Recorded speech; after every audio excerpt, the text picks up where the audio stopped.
Good morning and welcome to today's Corporate Parenting Board. This is a virtual meeting. It is webcast and it is recorded. We're here on Tuesday the 23rd of November. So membership of the board and apologies are the first item. So have we any apologies, please, Julie? Yes, Chair. So we've had apologies received from Councillor Karen Allison, Christine Carmichael from Kirklees Fostering Network, Barry Lockwood from Kirklees Fostering Network, and Stuart Horn, Head of Joint Commissioning. Thank you very much. I'd also like to welcome, I think she's joined us, Keely Lucas, who is a young person, a care leaver, who has kindly agreed to join the board. But in order for her to do that, I have to ask board members if they're happy for Keely to become a member of the board. Do you want to put hands up, or if anybody's got an objection? No, thumbs up. Oh, technology thumbs up from Councillor Lawson. Well done. Right, that's fine. Can I say welcome then, Keely, to the board? And I am very grateful that you're taking the time and commitment to help us improve and look at children's services and help us on the way. I think it might be helpful if I could ask board members to introduce themselves, just so that Keely has some idea of that. So I'm Viv Kendry. I'm the Cabinet Member for Children's Services and I chair the Corporate Parenting Board. Councillor Smith, you're next on my list. Hello, hi Keely. I'm Richard Smith. I have shadow responsibility for Children's Services. I'm a councillor from Kirklees Ward. And Councillor Allison is not with us. Councillor Lawson. Hi Keely, it's Councillor Lawson here. I'm a ward member for Cleckheaton, and previously I've spent time on the adoption panel as well before I came on here. Thank you. Councillor Reynolds. Hi, Councillor Elizabeth Reynolds from Goka Ward. Councillor Pattison.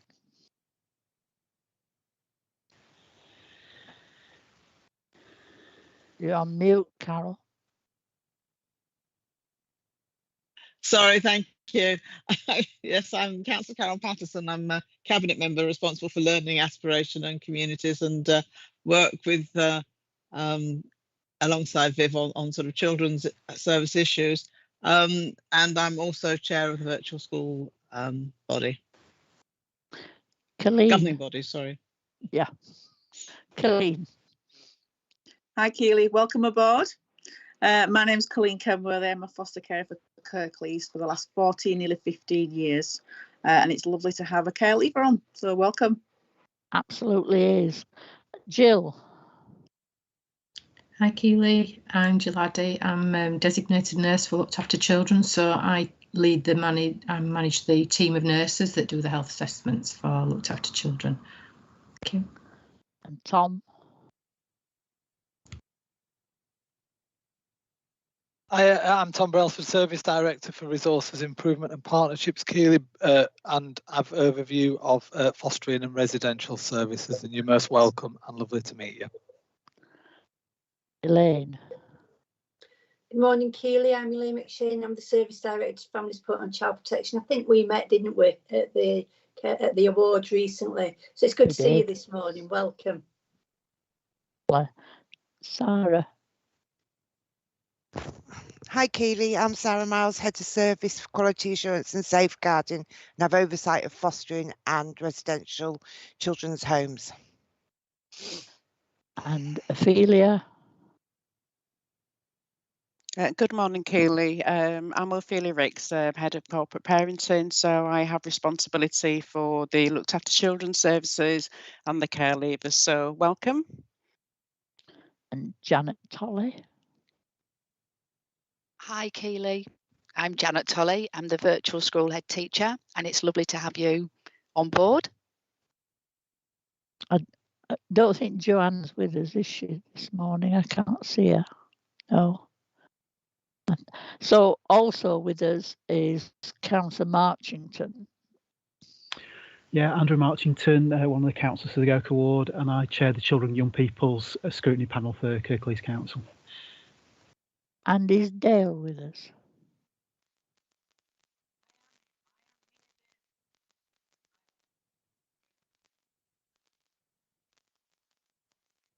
Just looking for the list of people because I can only see a sort of +6, which isn't very helpful.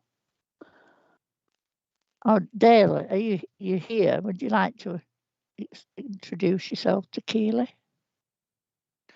Councillor Kendrick, I think Dale's talking, but I don't think a microphone's picking up. Ah.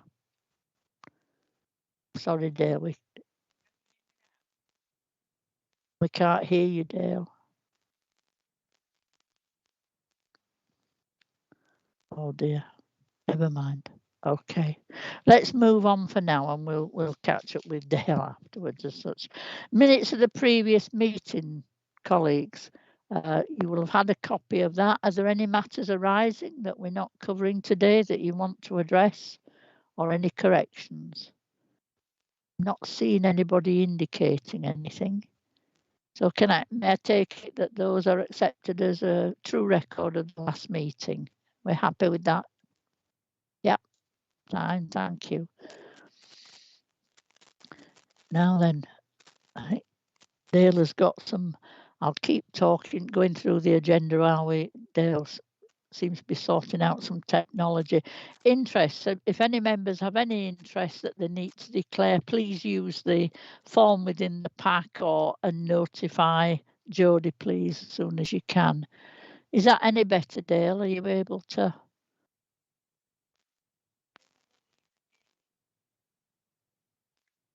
No. I'm really sorry, Dale. It's not, doesn't seem, the sound system doesn't appear to be working for you. We can't hear you. Sorry. I can see you. We can hear you now. Okay, thank you very much. I just put in another device, so I'm here. And I'm Dale O'Neill, and I'm a volunteer talk-to on the Children's Scrutiny Panel. Welcome, Dale, and I'm glad we can hear you now. Well sorted out. So today's meeting is held in public. There are no items that are to be held in private. Jodie, have we any deputations or petitions? No, none received. Thank you, Chair. And no public questions? No, none received. Thank you.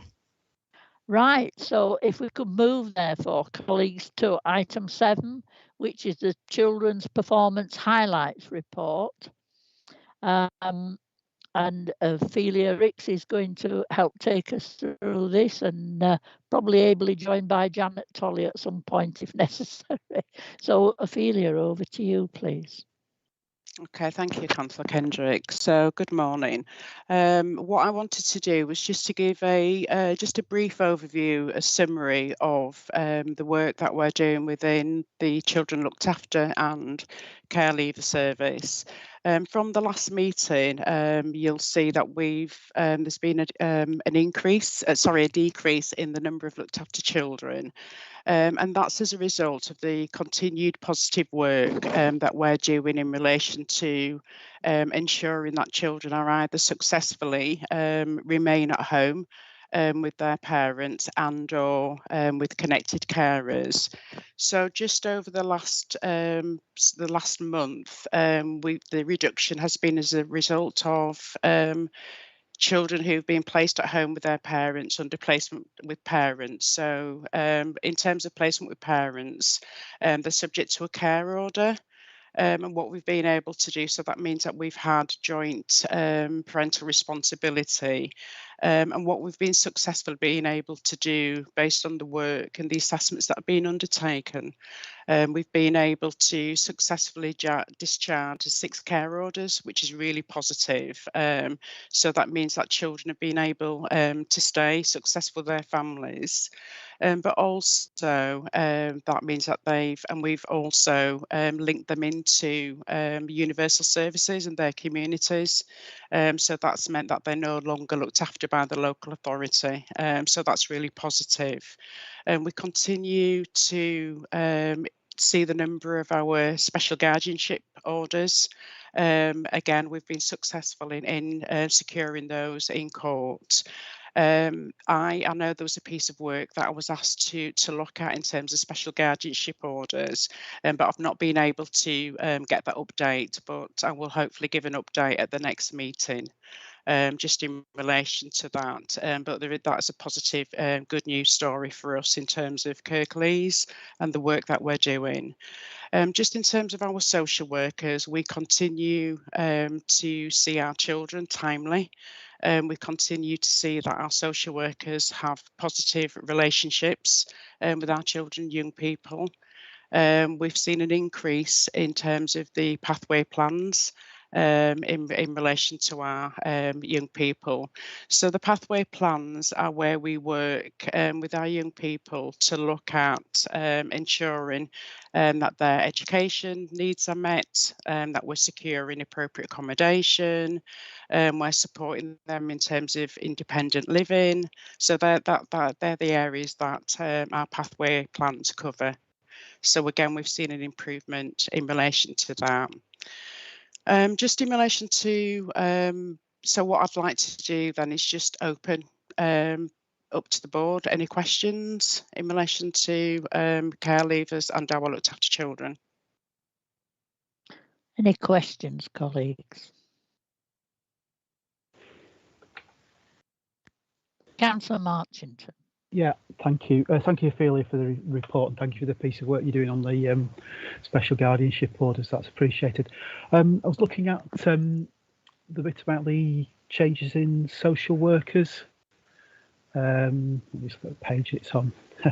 Sorry, I'm on the screen. Yeah, page 4 of the report, page 2 and 4.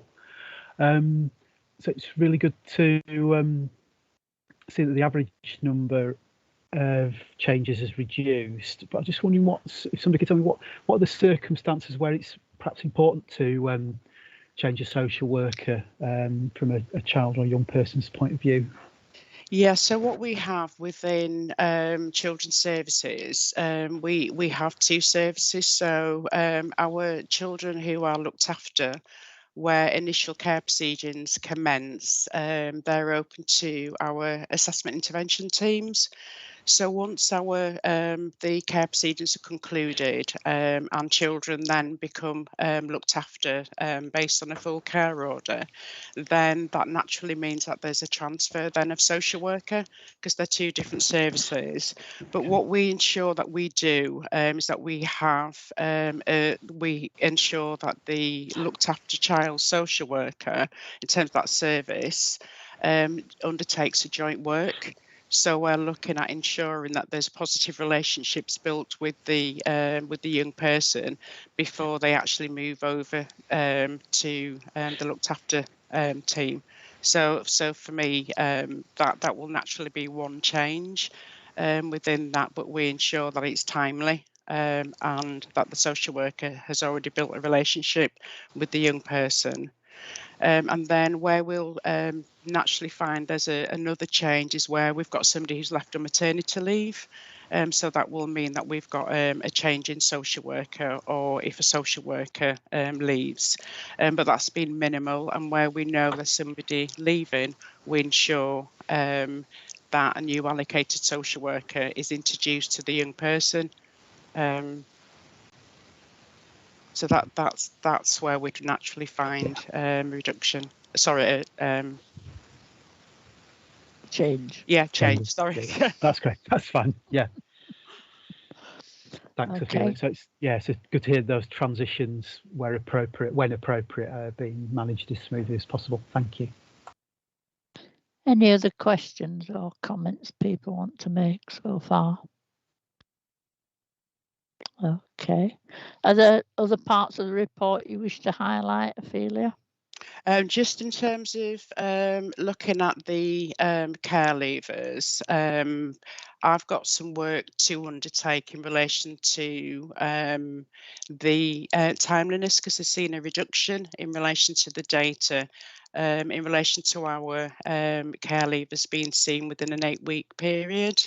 So I've done some initial analysis, and I think we've got some the way that our data's pulled and the input of that. So I'd want to do some in-depth work in relation to that, and then I will report back. So I have a meeting this week just to go through the data, because what we have is with children who are, young people who are between 18 and 20 are required to be seen every 8 weeks. But once they reach the age of 21, we have a different requirement. The expectations are not the same. So I think we will need to differentiate between the two groups of young people. So I'll come back with some in-depth and the data broken down, if that's okay, Councillor. Yeah, that'd be very welcome. Thank you very much for that. I'm just looking round, see if we've got any more questions or comments. No, as such. I know that the number of care leavers with a pathway plan has risen again, which is really useful. Not every care leaver has a personal advisor. Can I just confirm that where they have a social worker instead of a personal advisor, that a pathway plan is still worked on with that social worker then, is it? Yeah, that's correct, yes. Yeah. Okay, fine, thank you. Anyone else with a question or comment on this part of the report? No? All right, thank you very much for that, Ophelia. Phew, and I noticed there are parts of this report that cover education and part that cover health, and I'm just looking to Janet and Tolly and Jill Addy, because you both got substantial reports later. Do you want to comment at this point within the performance report, or take it Councillor later? Kendrick, I was just going to say that we've got a detailed report later on, so it's probably more appropriate to talk about education then, if that's okay. Okay, that's fine. And Jill? Regarding health, I could just give you a quick update because it's about things that are happening now for me, and then my annual report is about a different time frame. Past. Absolutely. Yeah, fine. So, thank you, Jill. Okay, so I'll just give you a brief update, because when I'm asked for this data, it's always before the monthly data has come out from health. So I always say that I'll just give you a quick update, because the data that I'm revealing now is about what was happening in October. Whereas the local authority data is what's been happening over the last 12 months. So just regarding the initial health assessments, the figure is actually quite close. And for October, 86% of the children who came into care were seen by the paediatrician within 20 working days, which is the time scale. Now you think 86%, that seems a drop, but actually that's one child, because the numbers are quite low. We just had 7 initial health assessments in October. This time last year we had 16, so the numbers can really vary. So that's just one child, and that was a delay in being informed that child had come into care and has been able to make arrangements to see that child. The review health assessments are showing still very good, really. Your data was showing 86.8% for the under 5s, and monthly in October it was 95% of the under 5s were seen within the time scale, and that was literally one child. And that was because the carer was on holiday, and then when they got back from holiday, they had some work commitments. So that one child can make quite a difference in the percentages. For the over 5 years old, you've got 91.2%. That's over a 12-month period. We've counted that as 86% for October, so that seems a drop, but that is only 4 breaches. 3 of those were difficulty arranging with the carer, and 1, the child was on respite care, so we had to wait till they came back. The dental, although on the rolling 12-month programme here, it looks quite poor, still at 58%. That's because you're taking into account there when the dentist was shut through the last 12 months. What we know now is that these things are definitely improved. For the review health assessments that were carried out in October, 100% of the 18 months to 5-year-olds were registered and had attended at the point of their RHA. And 97% of the 5 to 18-year-olds were registered and had attended, so things are definitely improving, but you need that monthly data to really show what's happening now. The substance misuse, although that looks like we've got more young people that we've recognised through their review health assessment as having admitted or that we know about problematic use of substances, it has gone up, but this number is more like what we usually have. All the 6 people that have been recognised are known to the base, which is a substance misuse service in the community.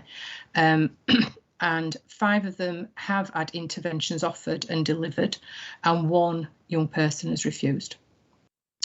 What we have actually found a little gap here that we need to follow up every time. If a young person refuses their review health assessment, which they have a right to do, and some old young people do, but fortunately it's very few. But if they're refused, that question is then not asked.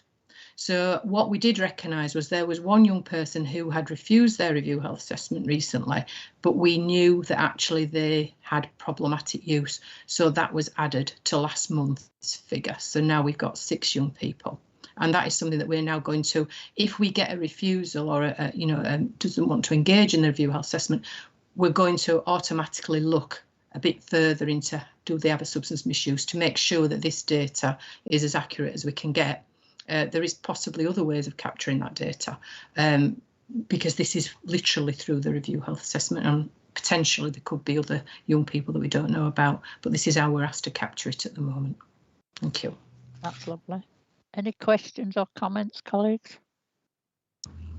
Can I just say, I know you've been constantly chasing the whole dentist and access to dentist issue, Jill, and it is good to hear that whilst it isn't perfect yet, at least it is improving. I know it's been a huge concern of you, and thank you very much for what you've done in consistently raising this issue and challenging and trying to get it resolved. I shall continue because I am in the meetings that really matter. I think they want people on board with these things. So I've been on some meetings recently, and that flexible commissioning that I did share with Colleen, the list, I have continued to use those dental surgeries who are focused on registering vulnerable children in Kirklees. We only have about 4 that are, but do you know that maybe that's all we need, because generally foster carers are able to get registered, but I have really used that, especially with unaccompanied asylum seeking children. I've been able to use those dentists and access that care. Well, thank you very much for that continued work, Jill.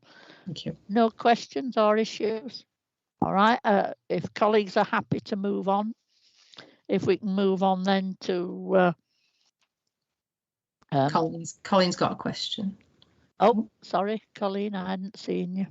It's okay. I was just wondering, of care leavers, how many have actually got dentists as well? Because although foster carers up to 18 are taking more of a proactive thing, how about care leavers? Are care leavers relatively covered with dentists?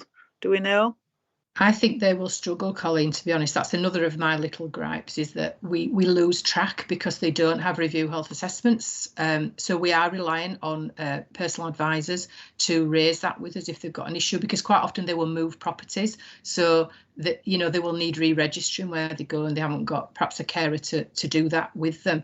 And the flexible commissioning doesn't really cover care leavers, but because I've got to know these people, we have actually been able to get a couple of care leavers registered through this flexible commissioning, but it is kind of on a favour business. So I appreciate there is probably a gap for our care leavers, because it's probably not the first thing on their list of jobs to do when they become 18. So maybe that needs strengthening as we go forward, as something that we need to focus on. But I am going to be relying on the PAs to support me with that, because we don't see them and ask that question.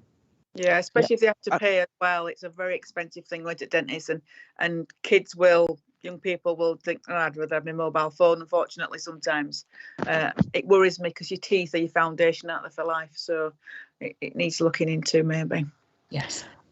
Ophelia wants to come in on this. Ophelia. Yeah, I think just as one of the pieces of work that we're looking, I think we need to look at, I think, to include their overarching health needs for our care leavers. So again, looking at dental services and how they access that, because again, they are adults. So it's about how and what do we need to do to facilitate and enable that to happen. So again, it's about accessing sort of any health areas. So I think that's something, if I can meet with yourself, Jill, to look at that and look at how we can address that going forward. We've got a meeting arranged, Ophelia, Yes, on with health, so maybe we could include it in that.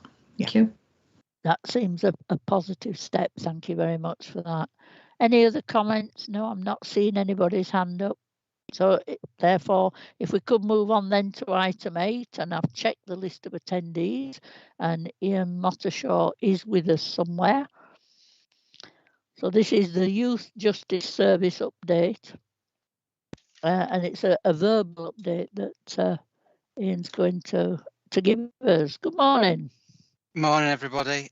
Yes, I understand the verbal update I'm going to provide is an update following the recent HMIP inspection. Yeah, this should be a focus on children who are looked after. Yeah. Yes, I mean, children looked after obviously feature within that inspection, but I was just going to bring to you the outcomes of the inspection, and then just refer to what I'm pleased to say is a very small cohort of children looked after who actually are in the youth justice system. That's a very positive and small percentage. So the Youth Justice Service was inspected, and although the inspection occurred in the summer of 2020, predominantly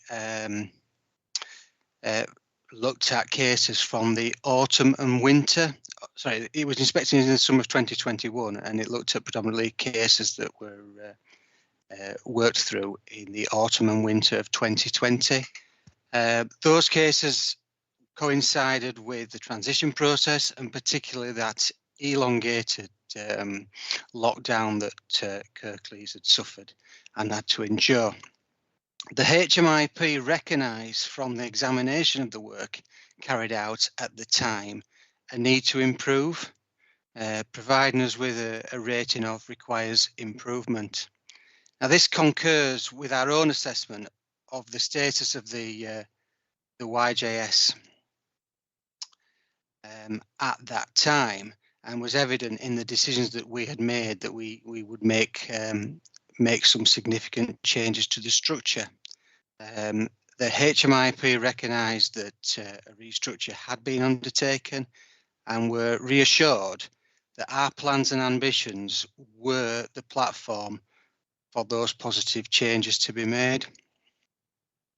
They went on to express confidence in our strategies and our future plans. And within the work examined, and despite the challenges of the restructure, the COVID lockdowns and the inability to recruit at that time, the HMIP provided the following comment in respect of work undertaken with young people. Those comments were that implementation, delivery and reviewing of work to address desistance was outstanding.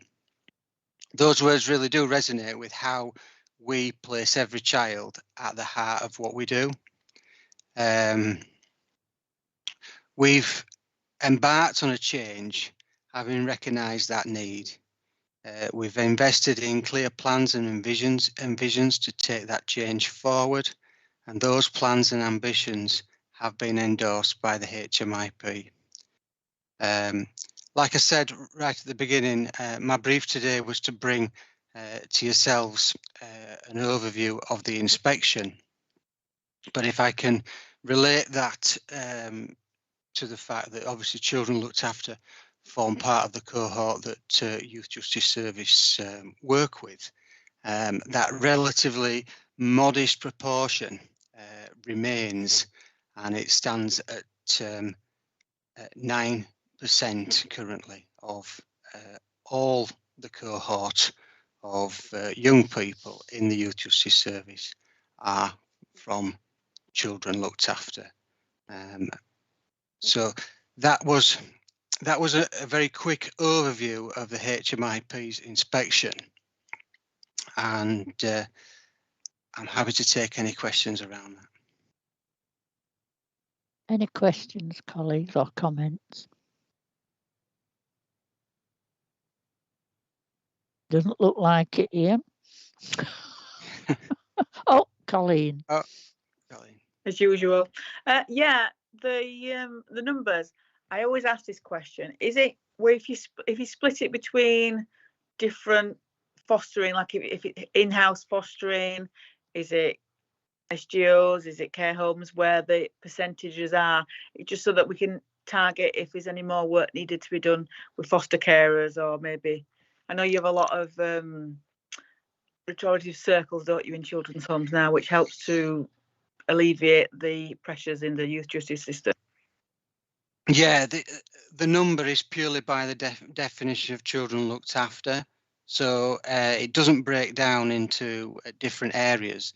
It would, of course, also include any young people who are currently in youth offending institute, as in detention, because they would, by very virtue of that that episode, be a looked after child.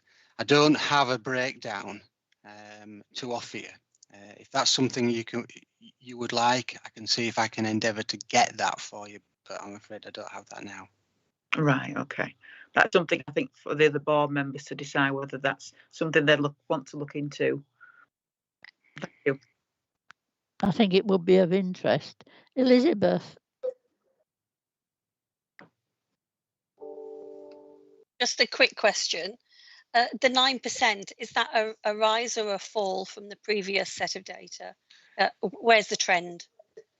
The trend is very much on par. It's not drifting. The numbers themselves, and it's easy for me to give you a percentage rather than an actual number, because the numbers are so small, and I'd hate for the numbers to be so small that anything could go through to be identified. So one or two can actually make that percentage quite significantly higher. So I think it's best described as on an even keel. Lovely, thank you. Elaine. Hi, Ian. I made reference earlier to the children that became looked after by the very nature that they're being detained. So actually our general looked after population, the figures around criminality are very low and the outcomes are very positive. So I think it might be for members to have some insight in terms of how that number is made up, and that actually some of the young people are looked after because of the nature of their offence and how they're detained into custody, and they're not necessarily known to children's services prior to that. Yes, I can do that. I do have the numbers, but again, the numbers to be shared. I think we could do it in a private meeting. We don't have to necessarily do it in the public meeting. I think it's information for members. Those super small numbers. Yeah, I think it's a really important point. You know, the fact that some of the young people that are in the cohort that Ian is looking at were not children who were looked after, but simply became children looked after because of some issue that took them into the criminal justice system, you know, which is an important thing to bear in mind. But it would be useful at some point, Ian, if we could have a bit of information like that. Yeah, that's very easy to give, and I could produce it now, but for other reasons it wouldn't be right. No. Anybody else? No? Anything else you want to add, Ian? No. As I say, I know that you get the annual update regarding youth justice, and I think you had that in March, April time. So I guess I would come back then, but this was more around the inspection today. Yeah, absolutely. So thank you very much for that. That's really helpful. Thank you. Thank you. So if we move on to item 9, Thriving Kirklees and CAMS update. Now, is it you, Tom, that is taking us through this? Indeed. Yes, thank you, Councillor Kendrick. Thank you. So I'll just do a bit of a summary of the paper and pull out the key points for the board, but just so that people are aware, obviously this board focuses on the need looked after children care leavers, and actually what we've done in this report is outlined a summary of the whole CAMS system, and one of the reasons we've done that is because actually our looked after children can be part of a number of different services at any one time, so that's why you've got a bit of a wider overview of the service. So as the paper points out, our mental health provision for children and young people is delivered through something called Thriving Kirklees, which is a partnership between Locala, Northorpe Hall, South West Yorkshire Mental Health Trust, the Yorkshire Children's Centre, and a number of other providers. So it's together as a partnership around 0 to 19 provision and improving emotional health and well-being. As part of that, when that contract was first let through Kirklees Council, there's been a formal delegation from the clinical commissioning group around the health related elements of that, and the contract was let for a 10-year period. We're now in year 5, so there's a review underway in terms of looking at the specification and looking at how we make sure that all the services in there are still relevant and meeting our children and young people's needs. So the report goes through a number of the areas that are in the CAMS system. It talks about something called core CAMS, which is what people might recognise as kind of cognitive behaviour therapy, psychiatry, the more kind of clinical side of things. And at the moment, the waiting times in core CAMS are around 7.9 weeks, which is a fair reduction from about a year ago. You'd have been looking at nearer kind of 12 to 16 weeks. So that's quite positive. What we've also got is what we call the single point of access, and what people will recognise as something called Tier 2 child and adolescent mental health services. That's more your counselling, more the emotional health and wellbeing support, and that kind of lower level support around anxiety and things like that. Now, unfortunately, in the CAMS system, that's where we've got the longest waiting time at the moment, 24 weeks, which I think as a system we're really not happy about, because actually we want to make sure that children and young people are getting support at the earliest possible opportunity. And I think we'd all agree that 24 weeks is too long for children and young people to be waiting. So we're undertaking a piece of work with the clinical commissioning groups and the providers at the moment, looking at how we can reduce that waiting times, looking at the models of practice that are in there, and also looking at how we can work more widely to make sure that needs are being met. We have invested in things like there's something called COOth, which is an online counselling system that children and young people can have access to immediately, and also something called Silver Cloud, which is fairly similar. So that 24 weeks is the longest way, but obviously it's not easy. As part of the Thriving Kirklees provision, we also have the autism assessment provision, which historically was very long. I think probably about 4 or 5 years ago, children and young people were waiting up to 4 years for assessment and diagnosis for autism, which wasn't out of kilter with the rest of the region, but we put a lot of time and investment in, and got just before COVID, we got that down to 6 months. I think it was 6 or 7 months. Now COVID's had quite a big impact and increased that back up to 92 weeks at the moment. So what we've agreed a short-term investment in a waiting list initiative, which is currently underway. So the CCG have put some substantial funding into that, and then moving forward, we're looking at a revised model with more investment and more opportunities for children and young people to be assessed more quickly. We also have something called the Signet Parenting Programme that's offered to children and young people where there's an autism diagnosis, which is really, really positive. But again, we acknowledge it's, the waiting times are really not where we want them to be for that area of provision. In terms of eating disorders, even though we have seen a massive increase throughout COVID, and we've also seen a big increase in children and young people needing Tier 4 treatment in hospital, the waiting times are still being met in eating disorder provision, which is really positive. And then finally, what we have, which is a bit more interest to the board, is we have a discrete provision for looked after children, a discrete CAMS provision, which basically has a team of clinicians that are needs of our looked after children, supporting foster carers and supporting our children's residential homes.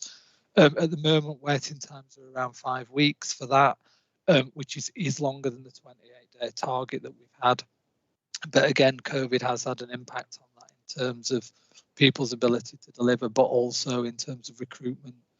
So what we're finding at the moment is psychologists and clinicians is quite difficult at the moment. So we've got plans in place to address that, and we're also looking at a new placement support model for our looked after children, which puts together the kind of role of the supervising social worker, the role of the psychologist, the role of the placement support team, and make sure that we wrap around at the earliest possible opportunity for our foster carers, our children and young people and residential staff. And we're also looking at making sure we've got a different skill mix in there, maybe more psychology, and also looking at making sure that we're undertaking trauma practice. So really, you know, the purpose of the report to the board today, Chair, was just to give that brief overview of where the CAMS systems are, the discrete provision around children and young people after, and then for the board maybe to consider having an update in terms of the placement support offer for children and young people who are looked after moving forward, receiving an update about that. So happy to take any questions and comments. Any questions or comments, colleagues? Councillor Reynolds. Thank you very much. Can I just say, on behalf of us, Tom, the amazing work that is currently being done in extremely challenging circumstances. And I do note that regarding the early support offer, one of the key recommendations in the report was the review was to develop appropriate early intervention services. But obviously the rise in demand has overtaken the investment that was originally planned to increase that capacity. Looking at the looked after children waiting lists, they're significantly shorter than the universal support and able to be a little bit more responsive, I think, to the needs of the child immediately. And also taking into account that my own local ward commissioned 2 years ago now an early support offer in consultation with the local head teachers and local schools with the ladder group, which the response is really quite quick in that. Again, level 2, quite low level intervention, but very, very quick. What I kind of want to ask really is, what can we learn, or can we learn from the looked after children model and the ladder group model to help now inform the review going forward with the Thriving Kirklees, particularly within the single access model for further investment. So is the review going on, and are those being taken into account? Yeah, thanks, Councillor Reynolds, absolutely. And I think what we've all got to acknowledge is we want a system that offers the earliest possible support, the earliest possible opportunity. And it's clear that there are different models doing that, I think there's the model of a single point of access, which to some extent does provide that. But there's also a place-based approach around that. And I think things like the ladder group, looking at a place-based approach in partnership with schools, is a really positive way. And I think we need to take the learning from that and think about how that informs the review.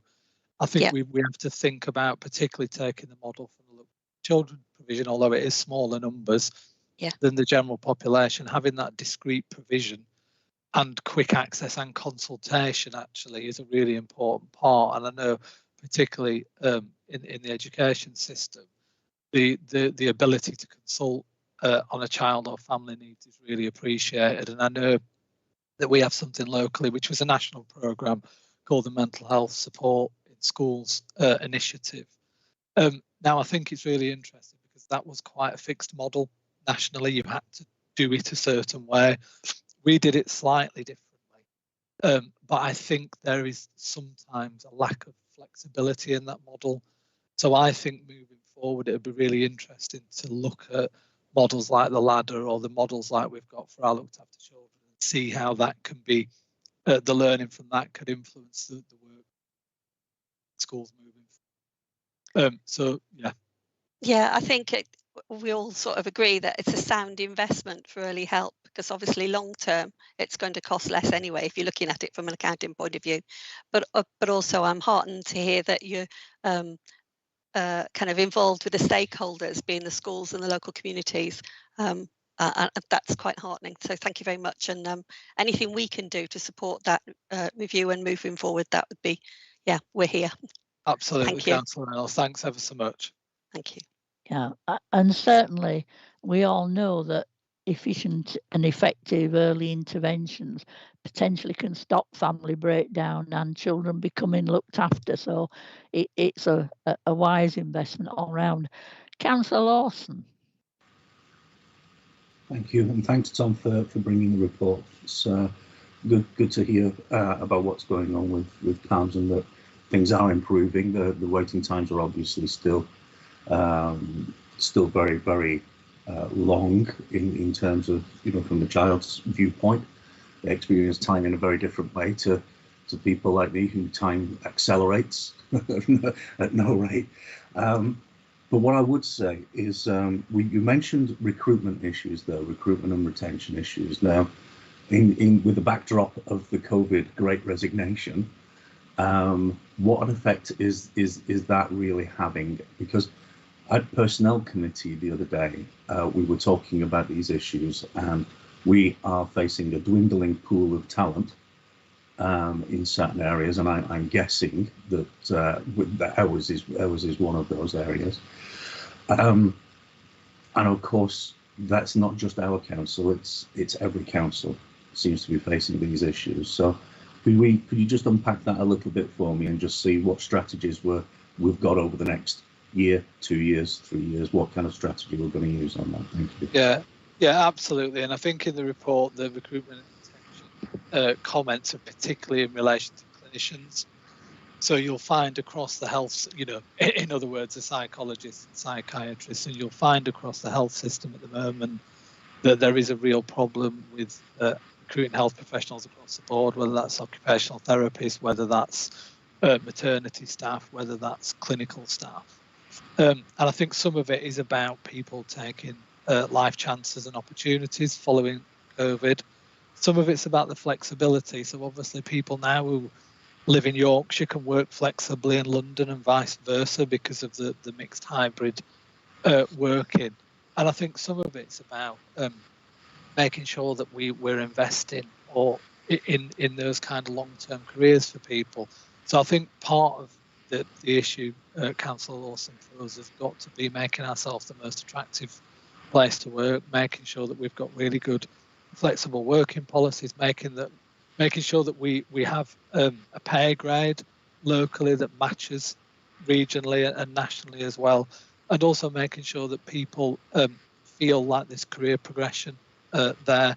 So part of what we need to do is work with all our stakeholders, probably through the Children's Partnership arrangements actually, to kind of look at where our workforce needs to be in the next 2 to 3 years, particularly in terms of children's social care. We met very recently as a senior leadership team to look at our workforce strategy across mine, Elaine's and Joanne's part of the world, and are actually in the process of formulating a workforce strategy for the next 2 to 5 years. So I think we all recognise there's been a big impact of COVID, as you say, the Great Resignation and people taking life chances and opportunities. But we need to have a proactive stance with that. Sorry, can I come back in? Do we have any opportunities? Do we have any opportunities to sort of develop our homegrown talent, as it were? So direct links with the university and taking people on in that sort of through that progress and development themselves. Absolutely, Councillor Lawson. And funnily enough, it's one of the things we were talking about last Friday, because we haven't established, obviously for children's social workers, we have an established route there. And actually we need that across the board, don't we? So it's, local universities, learning environments, and how people can get practical work experience and links in to the local authority, at a very early stage, but actually a career progression route into the local authority or into the health providers. And the other thing that we're talking about, Councillor Lawson, is trying to think about the Kirklees workforce as one workforce. So actually, if someone left the council and went, it was fantastic, and went to work for Swift locally doing mental health work, we'd be more than happy with that, because it's still benefiting our children and young people and families. So trying to think about it as one workforce as well. Good. I'm glad that those discussions are taking place ahead of my prompting. Thank you. Any other questions or comments, colleagues? Not seeing any. Can I just say I'm really heartened by the CCG's investment around autism. I mean, it won't solve all the problems, but I think all of us are probably well aware of the distress and pressure that families are often under, waiting for some sort of support and diagnosis. So anything that reduces waiting times. So if there aren't any further questions, the board is asked to note the contents of this report and also to agree to receive future updates. And I think as things progress, we will be very keen to see what's coming down the line in the future. So I'm assuming we're all happy with that. Protest now if you're not.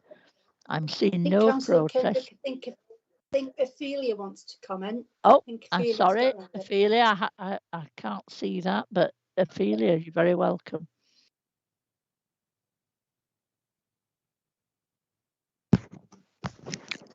No, I didn't have my hand up.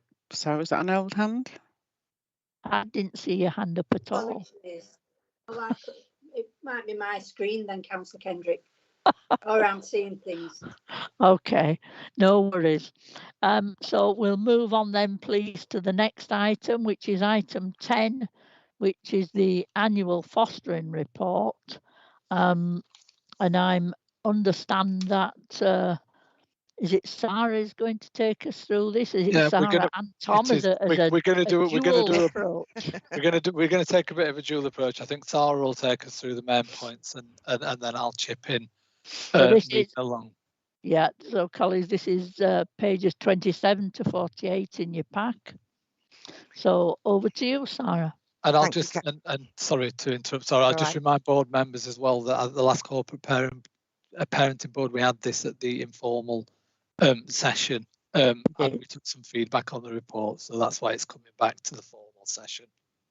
Thank you, Tom. Thank you, Councillor Kendrick. I'm going to assume or presume that you've read the report and that we've got the future priorities outlined on page 14 of the report, section 12. But just to give a brief overview, obviously the report covers the period from April 2020 to September 21, and provides a summary of the fostering recruitment team, the connected persons team, and the fostering support team. Just in terms of the background information outlined in the report, and it's already been touched on in today's meeting, we continue to see a decrease in our number of children looked after who require a fostering placement, but a change in our cohort insofar as older children are requiring foster placements, and that links into our future priorities in terms of our training need and support going forward. And we've, as Colleen's identified, we've already touched on a bit of the support package that we're working on going forward. Of the 489 children placed with approved foster carers, the majority are placed in Kirklees with our foster carers, but we are aware of a number of IFAs, with independent fostering agencies in Kirklees who are caring for children who are placed in Kirklees from other local authorities, and that's something that we're going to work on to understand better in terms of what those IFAs are offering that we don't. And in the body of the report, the report refers to looking at our support package and how we can retain and recruit foster carers in Kirklees, increase that offer and the numbers. Although we did increase the numbers in the period of the report, and we did have a net increase, we are aware of a number of resignations or deregistrations. And of those, whilst the majority were positive, we want to understand that better, and we are introducing exit interviews and trying to understand the reasons why people do decide to leave better. So that's an area of improvement going forward, and that's outlined in section 12. And our conversion rate is 8.8% from our inquiries, as outlined in the report, to 16 foster carers approved or fostering families approved at panel last year. And again, that's an area for improvement and an area that we're working on through our fostering improvement plan. I don't want to spend too long on the foster care support and retention, because we've touched on it and it is outlined and it is an area we're working on, but the report outlines areas such as working with the placement support team around introducing formulation and embedding the Mockingbird approach, and other areas that we're focusing on, including our payments. And again, that's an area going forward outlined in section 12. The report outlines the work of the panel, and we've got some increased management capacity looking at our panel arrangements and how we can, although most of the feedback from the panel is positive, we want to know what we're doing well, and we want to learn from that to take that forward in terms of our panel arrangements. And also there's a section 9 around quality assurance, and that's around our annual reviews, and we know that that's an area for an improvement. And recently we've introduced a system whereby we can track annual reviews for foster carers to identify our percentages and where foster carers haven't had an annual review. Sometimes that's due to the individual circumstances that we go outside of the timeframes, but it is an area that we want to improve on going forward in terms of having capacity within our panels and having a better tracking system to ensure that foster carers do have their annual review, because I think that's really important, not only for the foster carer, but also for us to understand and gain information from those annual reviews about our improvement plan going forward in terms of training needs or reasons why people, as has been, why people may feel that they want to leave the service. Yep. In section 12 of the report, we outline our areas for improvement, and section 15 is the recommendations for the board. So in terms of the improvements, our future priorities, there are a number of bullet points, of most of which I think I've touched on in the overview. So I just wondered if there was any questions regarding those. Yeah, thanks, Sarah. And I think the thing I think it's worth saying when we think about the real positives in terms of the amount of children who actually are in fostering households as opposed to residential, I think it's really positive. I think, and the other thing that I think is out of the 631 children that we have, 489 are in foster care, which is a really high proportion. And I think it's also worth saying with the new register recruitment, we actually recruited 47 foster carers this year, which is fairly high, but we had 36, as Sarah's outlined, that resigned or were deregistered. So we had a net increase of 11 fostering households this year. But in terms of that recruitment, given when you look at the figures that actually the drop off from initial assessment to approval is so high, I think we did really well to recruit 47 fostering households last year. So. And as you know, Tom, the area of that conversion rate is an area that we're currently looking at and working on in terms of how we can improve that conversion rate. But as you've identified, we did have a net increase. It's just around understanding better, I think, as why people leave and how we can help retain our retention of foster carers. And also in terms of that, Councillor Kendrick, in terms of that conversion rate, it's worth saying that we've just had some recent regional figures that I think will be coming to the lead members network, actually, Councillor Kendrick. And we're not that out of kilter with that conversion rate at 8.8% with stat neighbours. So. Yeah, which is good to hear. Could I bring in Councillor Lawson, please? Thank you, and thanks again for the report. And yes, my question's about the conversion rate. I mean, it is good to hear that you're kind of leading on this particular piece of work in the region, and that's really good to hear. There was just a couple of figures that really stood out, which was where we go to the table on page 5, and it says the essential info returned and the approval at panel. have you identified why there are 51 who returned the essential info? Because I figure you've got to be quite keen at that point if you're returning the information. And then approval at panel is 16. So is there a drop off at that point? Is there a cooling off among the applicants, or is there something else at work there? There's something. It's a complicated process, and it's a piece of work that I've currently got a senior service manager looking at in terms of working with the recruitment team. But what I would say is when people return their essential information, which is their medical checks, etc., that doesn't necessarily, there is a period of time between that and approval to panel, and obviously there is the report that is undertaken on suitability to become a foster carer. And very often during that process, even though somebody has returned their information, they change their mind, or the additional questions are asked around the essential information, and they decide not to go forward. So, or we assess as somebody is unsuitable to become a foster carer and make that recommendation, or inform them that we won't be recommending them to become approved foster carers at panel. So there is a piece of work to be done around that, around our understanding better of what that looks like. But we do have some initial understanding. Okay, great, thank you.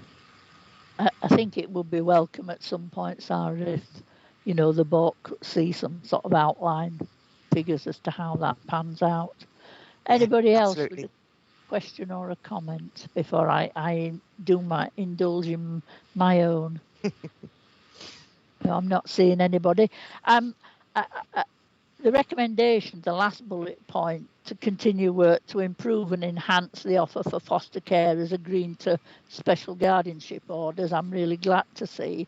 And then on page 39, it talks about ensuring the offer that the carer isn't at a disadvantage in caring for a child via an SGO.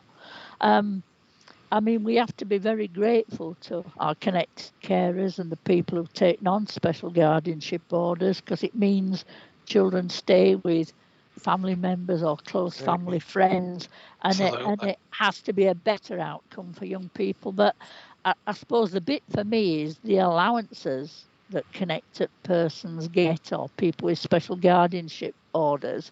There is a financial difference there, and I am aware that legislation says if the SGO started out as an informal family arrangement and they weren't ever a child looked after by the authority, that nothing can be done. But I suppose I'm interested in what work can be done about the allowances for SGOs where children were originally looked after, because I do think that's really important. And Elaine has quickly put her hand up here to come in. So come on, Elaine. Yes, it's not straightforward, but we have done a lot of work across the region around this, and certainly where children have been looked after, if foster carers choose to take an SGO, they won't be disadvantaged. They will be looked at individually, their circumstances individually. They would not be disadvantaged, so the allowances would remain in place. There is a difference where children haven't been looked after, and that's only around the skills payments that foster carers receive the longer that they've been foster carers. So actually our payments, family members, is the same as fostering rate. So it has that equity, because again, we don't want families to be unduly impacted on by caring for these children. So very technically, we've got actually the final report ready to go to Cabinet Councillor Kendrick in terms of all this detail. I think Lisa and myself and probably Ophelia will be meeting with you to talk through this. Right, I really look forward to that. The other issue for me is that, you know, if somebody with an SGO decides to take on some work, part-time job, that their allowance tends to be means tested, whereas if you're a foster carer, that wouldn't be so. Legally, we don't have an option around that. We've looked to avoiding this. There's a means test that actually we thought we weren't having to do, but legally we can't move away from that. We've tried everything we can, but we've had advice that we can't do that. That is something that we'll explore further with you, Councillor Kendrick, Okay. When we meet with Lisa, it's something we have looked into. All right. It's just that I certainly have had kinship carers talk to me about, you know, the children are all at school now, and for their own social, mental health, emotional health, they want to do some part-time work. Yeah. But actually they end up working for nothing because it's means tested, if you like, and I understand their, you know, frustration about that. So it will be interesting to see and have some further discussions on and that. it has to be a certain threshold in terms of what they are earning, so it's you know, it's not so, but we can explore that further, because I was envisage at some point this will come back to the corporate parenting board, you know, as I think it's essential, it document. does. But if we have some of those technical discussions outside of the meeting, because it is not straightforward. No. You're scratching my head on a number of occasions, trying to get the best offer we possibly can. And always within what we put in the document, there's always those extenuating circumstances that we can consider. But, you know, we have to be equitable across as best we can. Yeah, thank you, Elaine. Councillor Smith. Thank you. Yeah, I don't understand these rules 100% at all. I'm sure they understand them miles better than I do. But I'm Sorry, can you hear me? I can't quite hear you, Richard. Sorry. Not clearly. No, is that better? Can you hear me now? It is. It is. Sure, this mic's brilliant. I don't understand the rules 100%. I don't think, but I suspect that it is financially less attractive to adopt a child than to foster them. For the reasons we've sort of discussed. I might be wrong about that, but I suppose I'm thinking about if a child's looked after in a fostering environment, and then we know that sometimes the family may adopt that child. Is this something that would be different to if the decision to adopt that child was made before that point?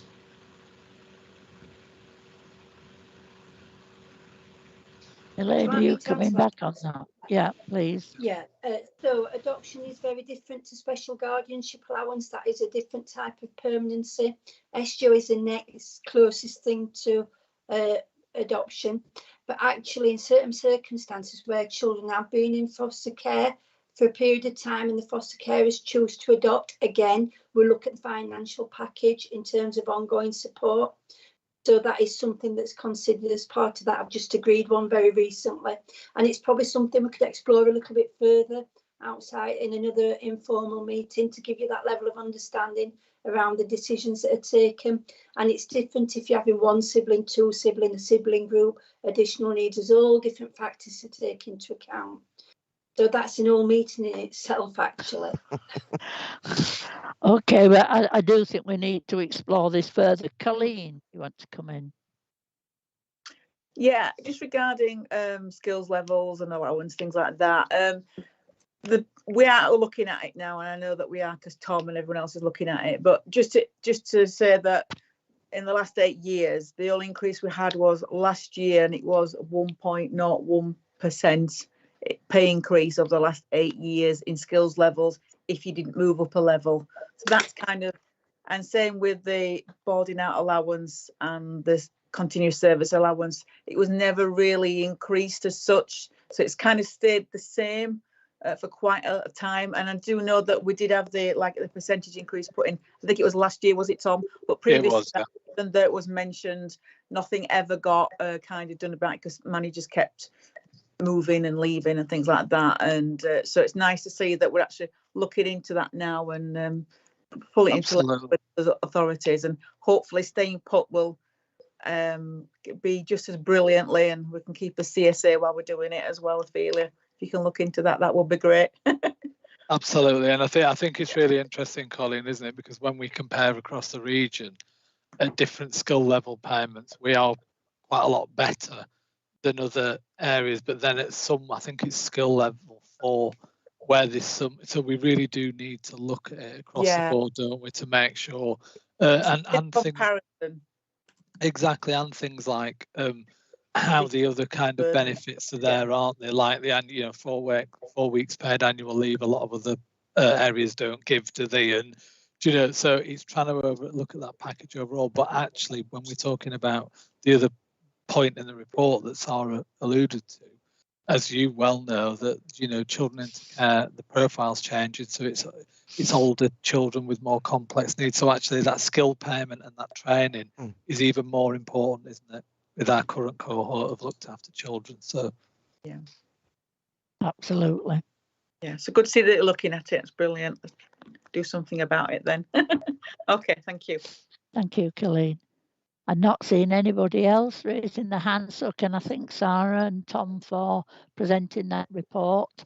I think it's raised a number of issues that really want to come back to the board at an appropriate time, and I look forward to those other discussions with you, Elaine.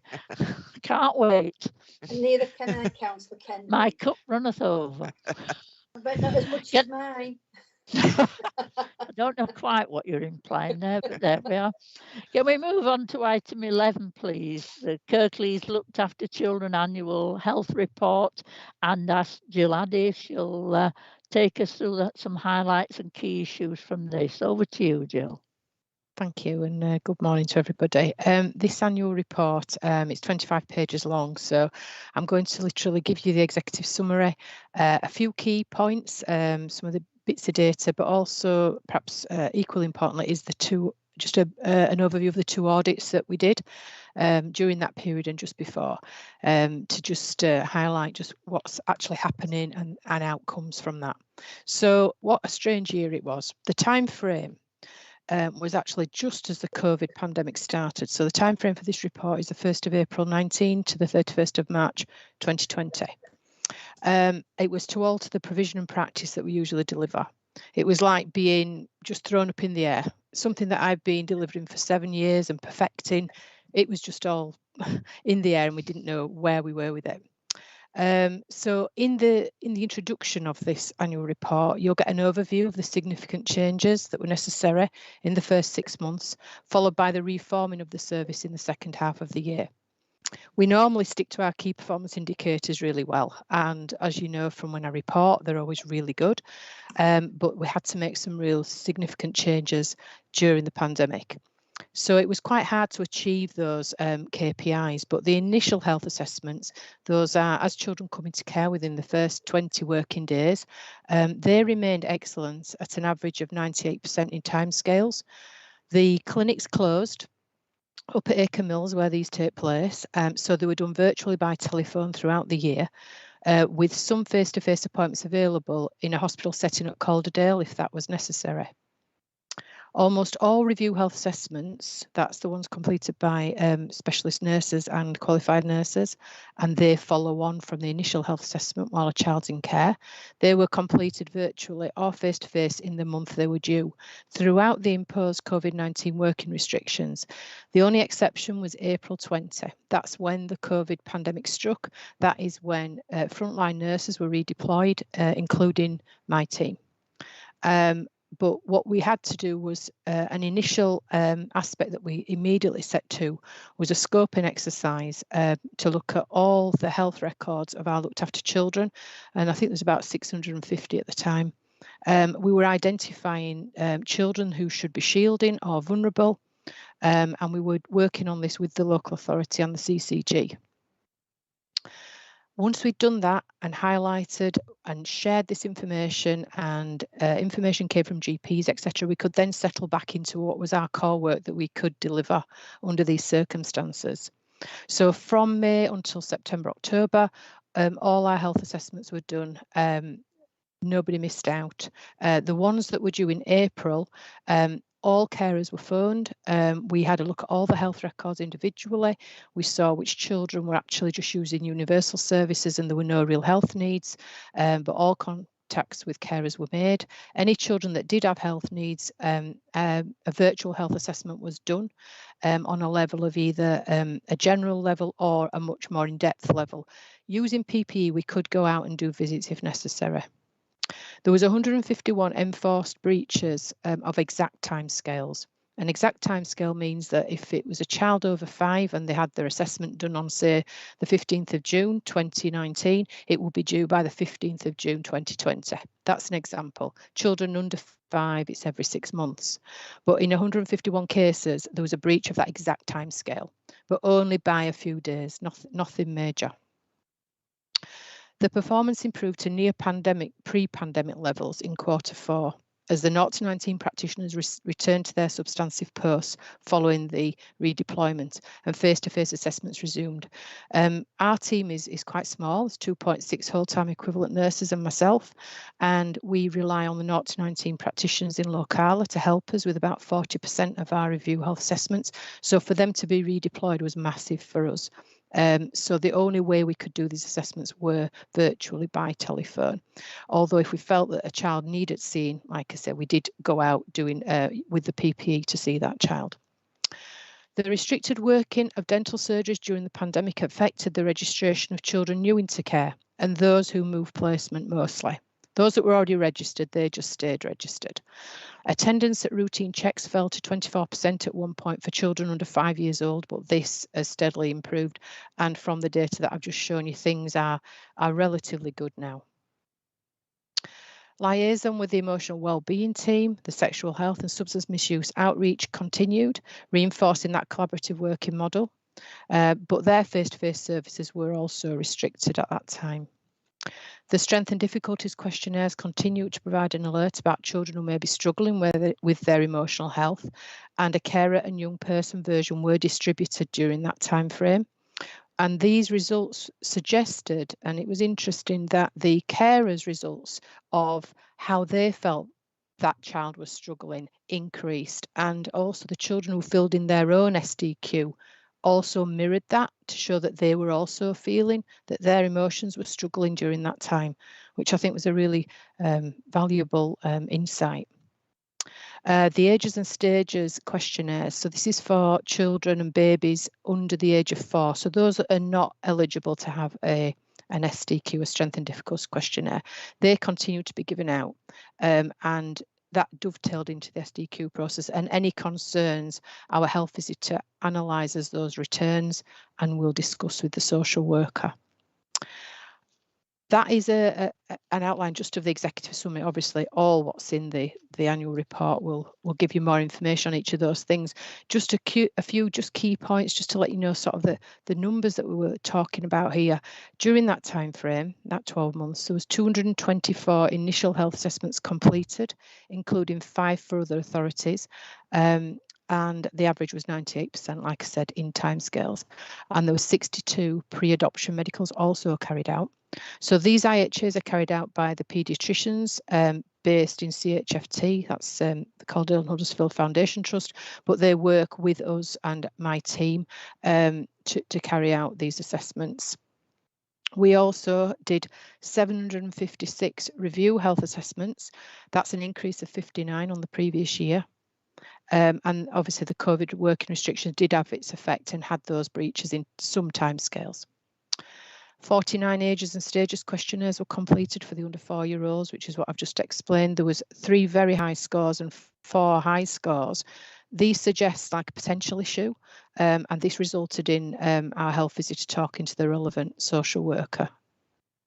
We did 90 care leaver letter or health histories, passports, they have different names, but 90 of these were produced. That gives a snapshot of the health history of young people leaving care. They get a copy is kept in the local authority for the personal advisor to access if necessary, and a copy is in the health record. That is extra work for the team, and it's becoming quite difficult to complete those. They take about an hour each, but we did 90 of those in that year. This next little bit of data is about the designated doctors or medical advisors. This is something that they did as well. They did 181 adult medical reports for fostering and special guardianship orders. They did 67 adult medical reports for one adoption, West Yorkshire. They did 98 child medical reports and 24 meetings with prospective adopters. That's just a bit of the data that came through. So it was an extremely busy and unusual time, but we also managed to do a couple of audits during that time as well. We're always looking at what's happening and why. Two that I just want to point out to you were, one was brought up and we were asked to do this alongside Calderdale really, and the audit was to identify the communication pathways, health needs and potential impact on services for looked after children who originate from other authorities who come to live here in Kirklees. Because the question has always been, do we know they're here? What services do they use? Are we able to meet the needs? So this audit was really quite interesting for me to do. The results of the inquiry were that there is a statutory process in place for sharing information.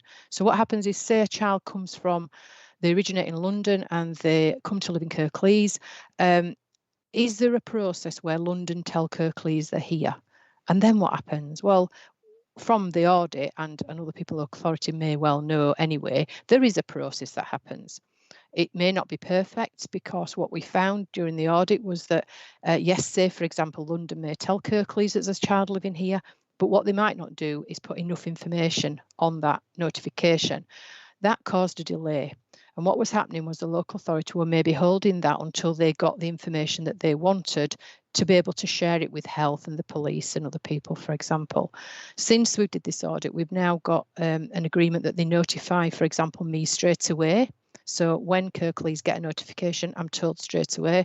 I tell health, it goes on the child's health record.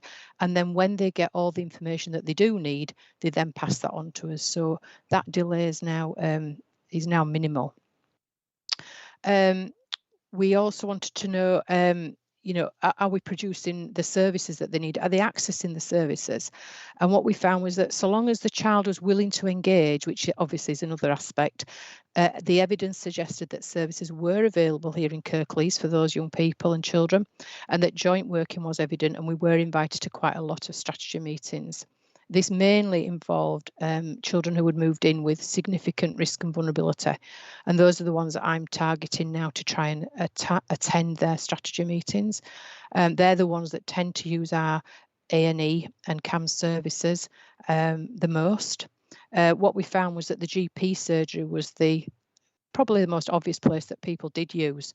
They were the first part of call that these children were registered with, because that just seems an obvious thing to do. But then they used that service, the GPs, immensely.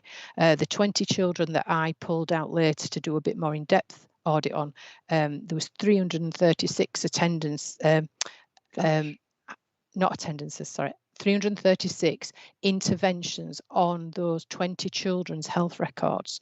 So that might be that they saw the GP, but it also might be that it was an admin assistant putting results on. So it was like a lot, and that was just for GPs. So unless you recognise that a child is looked after, people probably wouldn't recognise just what impact you know, they need, what services they need. So that was the first one. I'll just quickly go on to them because I know we're short of time today. The other audit was called a health outcome audit, and this was raised really from questions that have cropped up, like what are the health needs of children as they come into care? And it's a really big question. We know what the individual health needs are of children as they come into care if you ask me about a certain child, but did we know as a cohort? So this was really interesting, but we needed to develop a tool to measure that. Which we did do. At the back of the annual report, you'll be able to see that was the original paper version of our tool. We then made it into an electronic one over the time. The time period stretched for 17 months, 18 months, and that was because what we were measuring was what were the health needs of children as they came into care. So that's at that paediatric assessment. And then what was their health needs? What difference did we make by the time they had their first review health assessment? Either 6 months or a year later, depending on their age. What we realised was that the older children, we could measure what it was when they came in, but it was going to be another year before we could measure our outcomes. So it went over about an 18-month period. So it was quite useful. So we had a valuable amount of information there about the children that came into care. We had, in that time period, we had 325 children coming to care. So I'll just pick out just key points of what the health needs were of those 325 that came in. obviously a lot of children didn't have health needs, but these were the key points. So 65 of those children required a catch-up of more than one or more immunisations. 143 had no dental registration and 29 had registration but had not been taken. We got 52 with chronic health conditions that were either identified at the initial health assessment or they were re-referred because they'd just not been taken. And we had 65 children had recognised emotional wellbeing issues and were not accessing any support. So I've just picked out a few bits there. So that was as they came into care. Those were things that we recognised, and all children that came into care, whatever their health needs were, they will have been set on a journey to get those health needs addressed.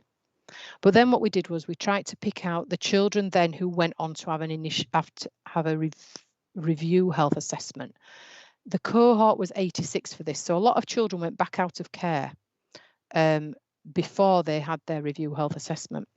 So these are just some little points of the ones of the 86 that we sort of followed through the whole process. What difference did we make? 8 of the 10 children who had outstanding immunisations when they entered care had caught up, and 1 was on a reduced schedule. The reduced schedules are used for example, unaccompanied asylum-seeking children who generally are of an older age group, and they cannot start with the baby immunisations. There isn't time for them to get all the immunisations in, so they have a reduced schedule.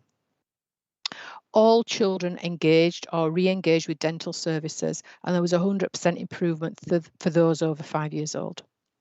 All 8 children who were identified out of this 86 at the IHA who had a growth issue had improved, and 20 saw their physical health improve. And 6 of the children out of this 86 who had a development and learning issue were referred back into services, and 8 were re-referred. And 20 children had been referred to services following non-engagement with the emotional health and wellbeing support, and they were referred from the IHA. So this audit just came to prove just the difference that the collaborative approach that we have by health and social care working together, the difference that is made, not just by our small looked after nurse team, but also including Locala and our colleagues as well. And this is now being used all the time. So this tool is used all the time. So I can pull data at any point of what the health needs are of children as they come into care and what difference we made. And that's something that happens all the time now. We do it. It's embedded. And I think that's a whistle-stop tour of the annual report. I do hope that this coming one is easier. Let's hope it is for you, Jill. Thank you very much for that. I mean, it's interesting to hear your and colleagues' journey through COVID and how you were having to cope. And it's admirable that you cope so well, quite frankly, as well as doing these 2 reviews. You know, I don't think we're out of it though, Councillor. No, I'm sure. I'm not making light of it. No, we can't see our data is not back up where it was before, and what we're seeing is burnout. And I think what we're seeing is it's from the acute trust down to community nurses, down to our team. I don't think we can. I think everybody is quite exhausted by the whole changes that everybody had to undertake, you know, doing things virtually, trying to get young people to engage on all those 700 and odd RHAs over the phone, or trying to get them to engage with you, a mask on and gloves and aprons, and that's still going on now. We still have all that to use, and I just think people have got quite, you know, burnt out, and we have to look after our team, you know, our it's nurses. essential. We don't want your team to disappear or fall over. No. I've had to put some things in place that's just give them a little bit of leeway, you know, which might be why the data is not back up where it was. But we always do them within the month they're due. You know, even if it's a day or 2 out, I think I've got to protect them from that, and there's no criticism on them for anything that's sort of done a few days, you know, out of date or anything, because I need to look after them because we don't want to lose these specialist people. Absolutely not, and it's admirable what they have all achieved, and it's interesting to see that working together. Colleen, I think you have your hand up.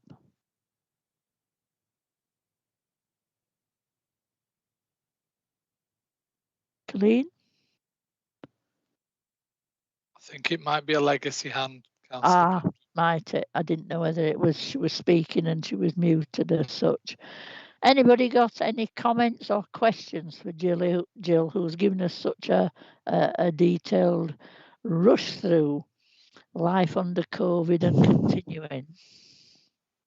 No, I just think to echo what you're saying, Councillor Kendrick, to thanks to Jill and the team for doing such a good job of getting things back where they need to be. And I think we all appreciate the amount of effort, particularly around review health assessments and the dental appointments. And so just thank you. Thank you. I'll pass your messages on to the team. Yeah, absolutely do. We are grateful for all the work and everything that's been achieved. Councillor Lawson is clapping, is into the technology stuff big time. Councillor Lawson usually has a question for me. Where is he? Don't invite him. No. Thank you very much, Jill. That's excellent. Thank you so much.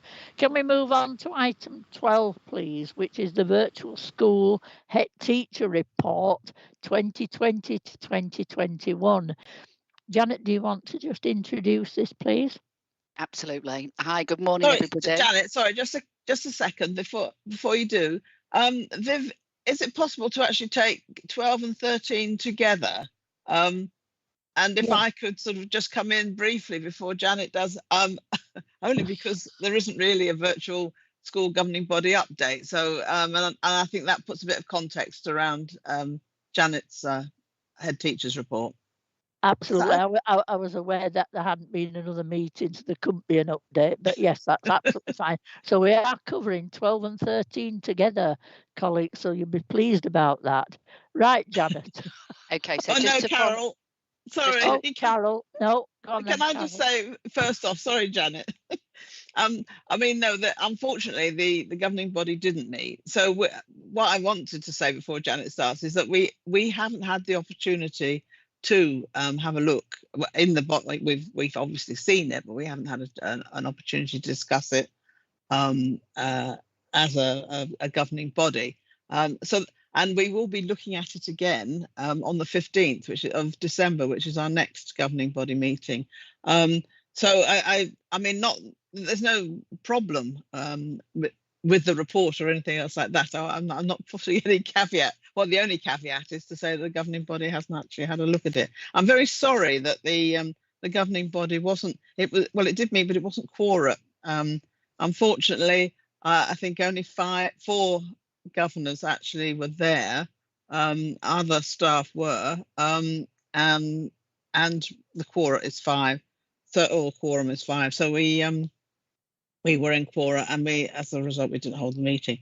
I implore upon people how important, and I'm sure Janet's going to stress this as well, how important it is that the virtual school governing body does meet fully and does when I say hold the virtual school to account, I don't mean that in a nasty in any negative way. It's just this head teacher's report here really is Janet's work plan for the year, or looking back, but it also sort of provides the work plan for the year coming. And it is very important in terms of the work that they do, in terms of Ofsted and everything else. So I do hope that people will be able to make the 15th of December and prioritise that meeting. So over to you, Janet. Sorry about that. Thank you, Councillor Patterson. I think it's worth saying that that's the first time it's ever happened that the governing body hasn't been called. So I'm sure that people will be making an extra effort on the 15th. So I mentioned briefly earlier on today that the virtual school head teacher has an additional aspect to their role for this term and next term in the first instance, focusing on strategic awareness and working around all young people with a social worker, not just young people who are currently in care or previously care experienced. So in order for us to deliver on that, or for me to deliver on that, I'm going to introduce you this morning to Louise and Sarah, who are the team managers in the virtual school, but are currently acting on an honorarium basis as virtual school heads for some of their time. So they, as part of their experience, are going to be presenting the report to you today. So I am going to try to be very quiet and to let them lead and do that this morning. So over to you, Louise and Sarah. Good morning, I'm Louise Hallison. Thanks ever so much for letting us come and present today. I currently lead the secondary and post-16 elements within the virtual school, and I'll do the first part of the report and then I'll hand over to Sarah, who leads on early years and primary. So I'll do a bit of a summary of the report rather than taking you through word to word, because I know it's quite a long document. So in spite of the challenges of COVID pandemic, the virtual school has continued to offer a full educational service to meet the needs of young people in line with its statutory duties. With working virtually, we've been able to increase our involvement with young people and how we coordinate and lead all PEPs for all of our young people. This has increased the quality of the PEP discussions, as well as achieving 100% PEP completion in all terms. And just to let you know that PEP, I should have said, is personal education planning meetings, where we look at the education of each young person. And each young person should have at least one PEP meeting in each term, and they may have more if their needs so require. And obviously with the pandemic, there has been increased need for our young people, and so there has been an increased number of PEP meetings. However, there have been all of those attended by virtual school staff, as we are now working virtually rather than having to attend all of the meetings. Now, a little bit of a summary of our key strengths. We are a very experienced and effective team, and I think that's been really seen with our work during COVID. We have strong partnership work with other professionals, and I think improved partnership work with other professionals as well throughout the year. We've raised the profile of the personal education plans across service, and as I said before, all of the PEPs and initial PEPs have been completed within the statutory timescales. We have robust systems and processes which allow us to know our young people and have strong, accurate data. We have clear priorities from this for improving the work of the virtual school. Children in the care of Kirklees generally achieve in line with the national statistics for children in care, and they make good progress in their educational journey. We've had no permanent exclusions, and a lot of this is to do with the partnership work with other professionals and working collaboratively together to avoid any permanent exclusion of a looked after child. The Pupil Premium Plus is used efficiently and effectively for our young people to give them targeted support, and commissioned Pupil Premium Plus projects are in place in order to support all our schools in Kirklees. We do have some key areas for development. We are currently looking at ensuring that there's minimal impact on the learning for our young people due to COVID. So in every single personal education planning meeting, we are looking at any impact of the COVID pandemic on those young people and looking at how we can put in resource in order to help them get back on their learning journey where they should be. We're looking at avoiding drift and delay when a young person needs a school move by early involvement in stability meetings and the placement search process. And so we work very closely with social care whenever there is a placement move or the need for a school move. We want to reduce the number of persistent absentee pupils and pupils not in full-time education. With regards to attendance and absenteeism, it's been a lot more difficult to monitor with the C codes and the X codes which we used during COVID. The X codes actually were for when a young person was off originally with COVID, and that therefore didn't count as a non-attendance, but it didn't actually count as a day they could attend. In the second lockdown, we had C codes, which meant that a young person was having to isolate, but this was just shown as an absence on their attendance. We have an ongoing focus on improving attainment and progress across all phases, but we have a particular focus on impacting on Key Stage 2 outcomes, where currently these are not where we would want them to be compared to national. We are looking to extend our offer for children in care from 0 to 25 to try and increase that age range so that we can stay with young people throughout their full learning journey. We want to improve understanding and practice around the work of a virtual school, the aspirations we have, and educational progress for all young people. And we are looking at the strategic implementation of a guidance for young people with a social worker. As Janet said, this is a piece of work that she's leading on with regards to how we may improve the educational experiences for those with a social worker that aren't yet within care. With regards to Kirklees Virtual School self-evaluation, we have had strong feedback from the Ofsted, which was in 2019, and that's all around the work of the virtual school. There were lots of comments in there around how we effectively worked. We also did a survey in May 2021, which was a survey of carers, social workers, designated teachers in our schools and IROs, and we got lots of positive feedback and strengths identified in relation to the virtual school, which you can see the detail of in the report. I'll now hand you over to Sarah to go through some of the key strengths. Thank you, Louise.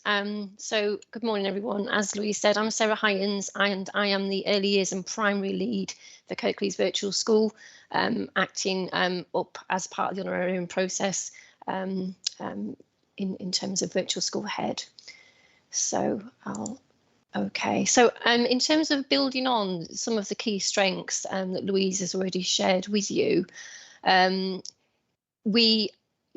something that we've already identified through reflection and is clear to us is that we were able to offer an effective and flexible response to the COVID pandemic to continue to meet the needs of all our young people. Our early years outcomes in 2019, so that is the good level of development outcome that is assessed at the end of reception, were above national for children looked after, and most provision that our children attend and still continue to attend in terms of the early years provision is of an Ofsted status of good or outstanding. Outcomes generally are strong and in line with national statistics for children in care. Key Stage 2 continues to be a focus for us. Participation and progression remains strong in post-16 throughout COVID and after. The monitoring of attendance by virtual school is strong and concerns are addressed promptly. We have a very collaborative approach and work very closely with schools and other professionals to ensure that risk of permanent exclusion is avoided and there are no permanent exclusions currently. As Louise has already said, our PEPs have been completed in line with statutory timescales, so that includes both the initial PEP completion, where there's a statutory timescale of 10 days of us being notified that the child's coming to care, and the statutory duty around ensuring that PEPs are completed at least termly. Any unavoidable school moves have been effectively supported for our children and young people in partnership with social care colleagues and schools and educational providers to ensure that there is minimal drift and delay and that transition is supported effectively. And as we have already heard, we have an established governing body that meets regularly with a cross-section of representation in order to hold the virtual school to account through support and challenge. So I'm just going to touch on now around some of the key challenges and opportunities. There are several highlighted in the report. I'm just going to pull out some of the key ones. So the key challenges and opportunities for us going forwards are to ensure that all young people's needs continue to be met following the pandemic. It's clear that things have moved on in terms of return to school and education, but there are still needs resulting from the pandemic and its impact that we continue to address. These include the ongoing concerns around inclusion and ensuring that our children and young people are able to access their educational provision post return to school and to their providers.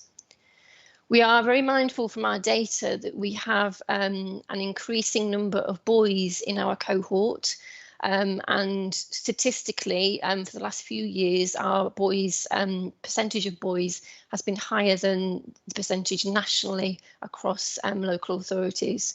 So we are ensuring that we are taking steps to look very closely at how we can have the greatest impact on the attainment of boys and their learning styles to ensure that we have the best impact on their outcomes going forwards.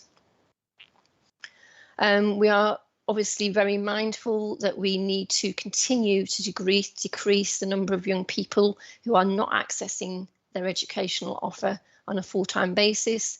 And as we've already outlined, that is done very much in partnership with social care colleagues and educational providers.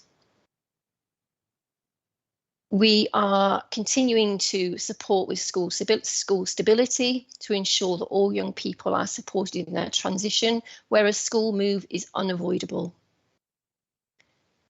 End of Key Stage 2 outcomes continue to be something that we relentlessly focus on, and we will be providing a bit more information about that further on. As Louise has already outlined, we are very much being proactive in terms of extending the age range of involvement for virtual school. We are working with Year 13 and considering next steps post 18 as young people become care leavers, and this is very much a piece of work in consultation with social care to look at the best way forward with that. We are continuing to develop and enhance our existing partnership working across services to ensure that there is greater understanding of processes, timescales, expectations, and the support and challenge that we can offer each other. So in terms of the improving outcomes at the end of Key Stage 2, I'm very mindful that this is a very big focus for us as a school. In terms of what the context of that, for both attainment and progress, historically, our outcomes have not been in line with those of national children looked after. We are working to attempt to understand any key contributors to this picture and to turn the curve on this picture. It's very complex, as I'm sure everybody will understand. There are lots of factors at play.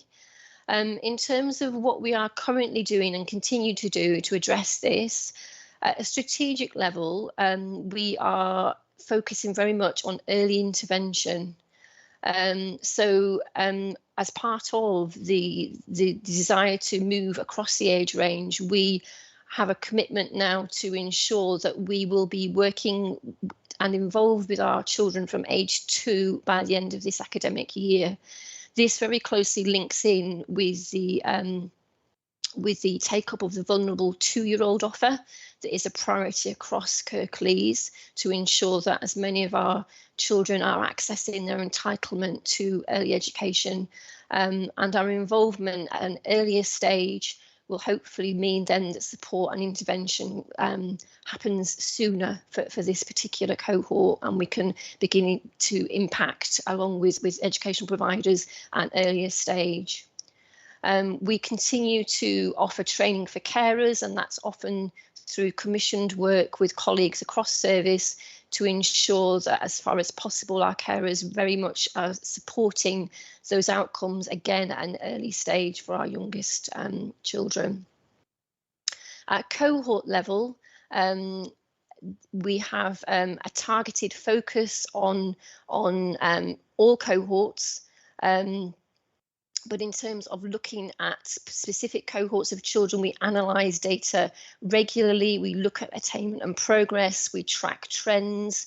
We look at specific areas where there may be one specific area of the curriculum that is that seems to be not going as well for us as a virtual school, and we look at ways in which we can impact on that through our PEPs, through our training offer to designated teachers in schools, and through keeping up to date with research that may come through from other local authorities or nationally around the best way of impacting this.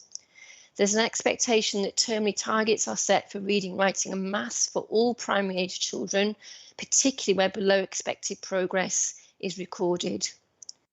And we also have an identified target cohort, which identifies those children who did achieve at least expected at their previous national assessment. So that could be at the good level of development stage at reception, that could be at Key Stage 1 assessment points, the SATs, or and then obviously Key Stage 2 to 4, that also is another targeted cohort. And what we do is we track those children and we put extra emphasis on ensuring that their progress and their trajectory is in line with what we know they have achieved previously, to ensure as far as possible that they stay on that trajectory of achieving at least expected. At individual child level, all of our children and young people have bespoke targets that are supported through the PEP conversations.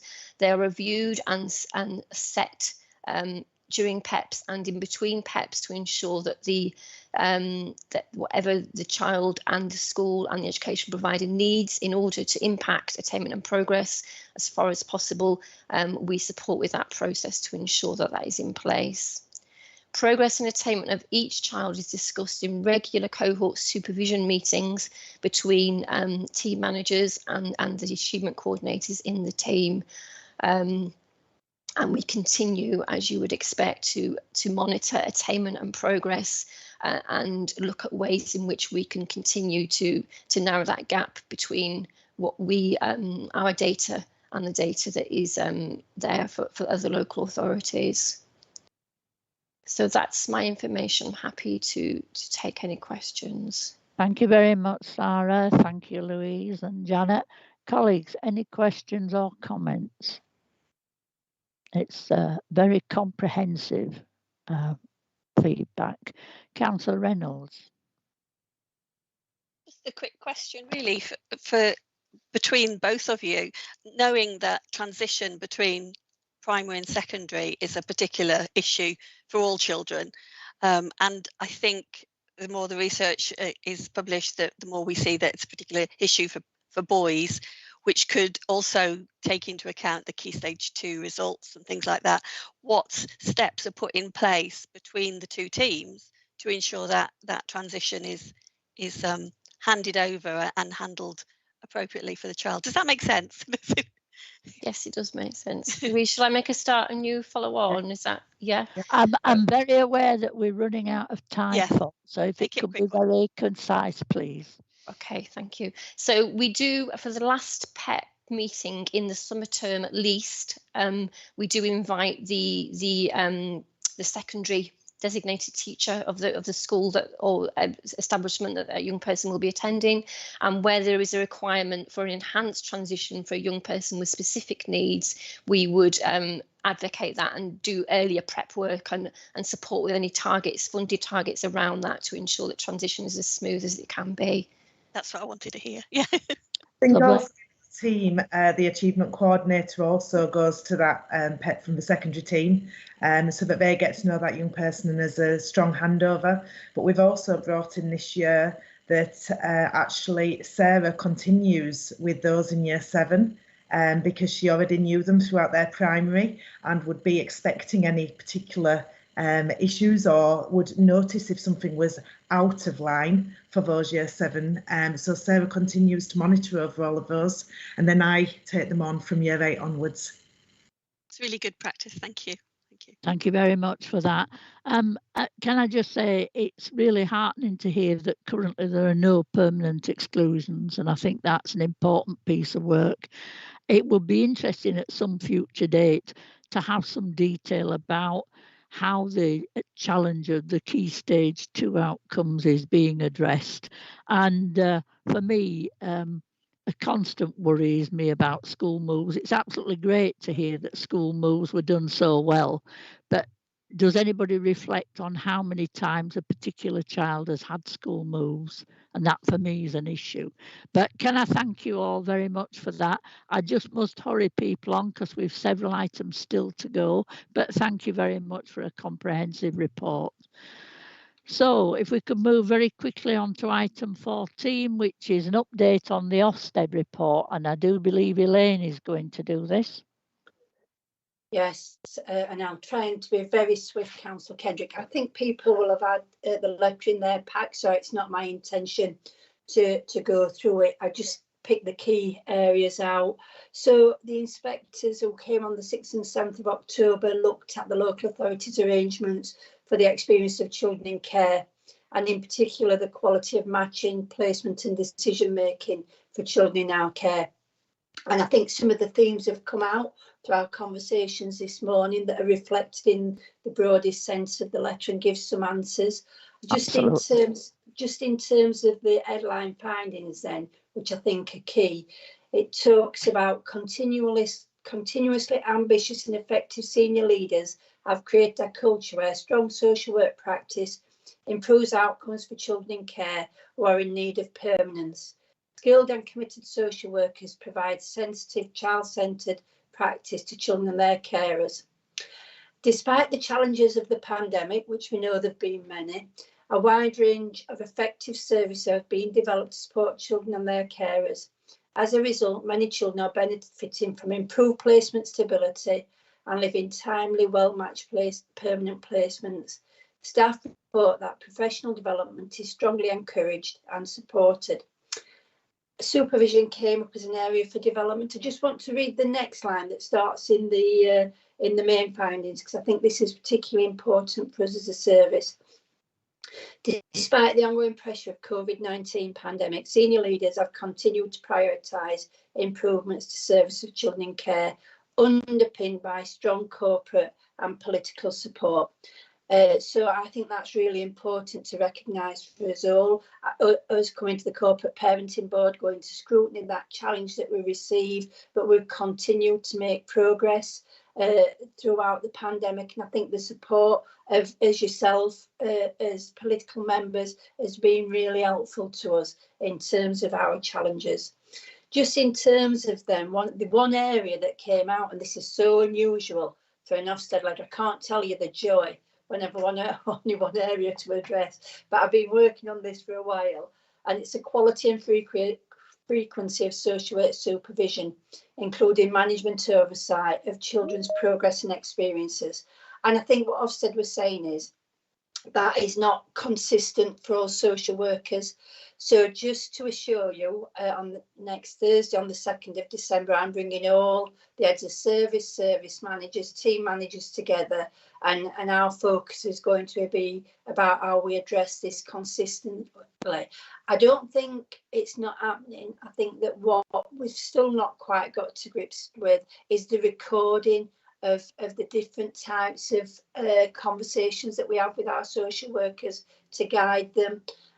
So once that develops, we'll bring something back to the Corporate Parenting Board, because it's an important feature for our children looked after.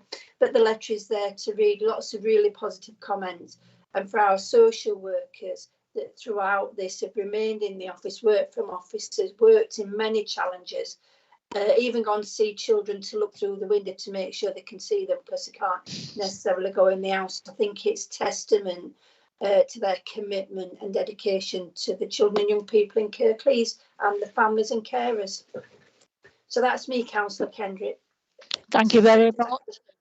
It certainly was a very positive focused visit and a very positive report back. And on behalf of the board, I can't thank Children's Services enough for the commitment of everybody at every level for the continued work they've done. I mean, I'm just in huge admiration. And it is, as you said, a whole series of ingredients. Children's Scrutiny Panel really helps and supports and highlights issues and takes us on journeys perhaps we've not thought about as clearly as they have.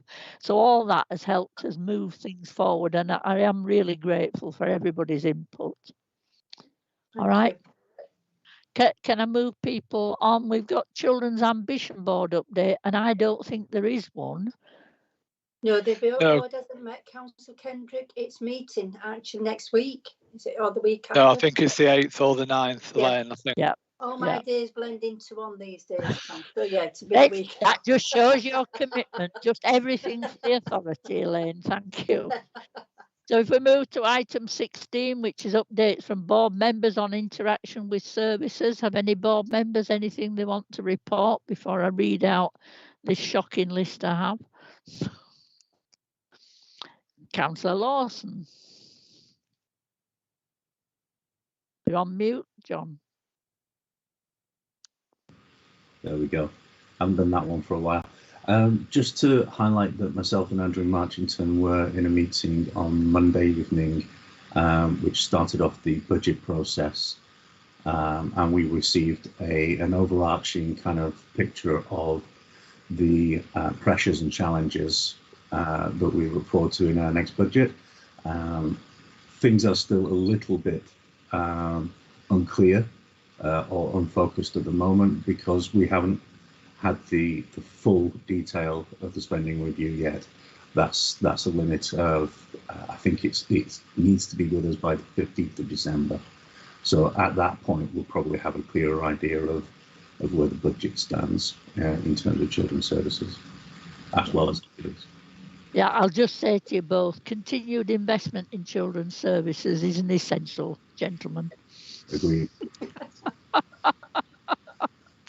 No, that's cheeky of me. I sound like I'm a party animal with my list of things. I went to the Children Looked After and Care Leavers Achievement and Awards evening and did a double act with Elaine there. Very enjoyable. I was at the Mockingbird launch and spoke at that. I was at the Foster Carers celebration. Here I am partying again. I was invited to take my witch's hat and go to the Kinship Carers Halloween party, which I did. 4 hours of 70-odd children.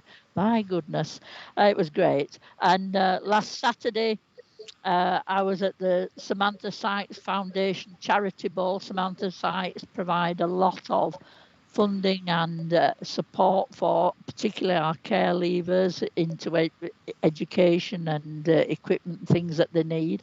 And I suppose at last week's council, I nearly spoke about, did a presentation about where children's services is currently at and its challenges it faces. I'm hoping for a second chance at the next council, but we ran out of time and I didn't get a go.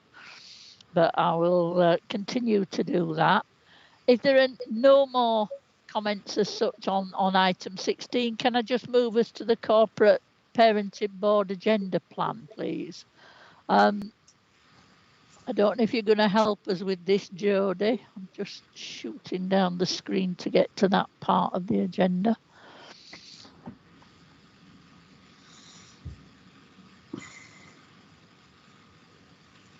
We have, I'm looking at January is our next meeting, is it not? Have I got that right? Yep. Yeah.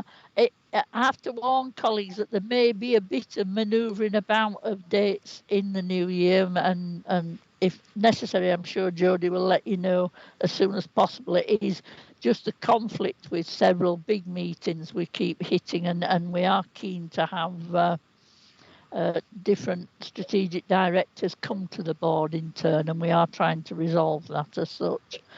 Looking at January's, I don't know if there's anything anybody feels should go into there that isn't in there already.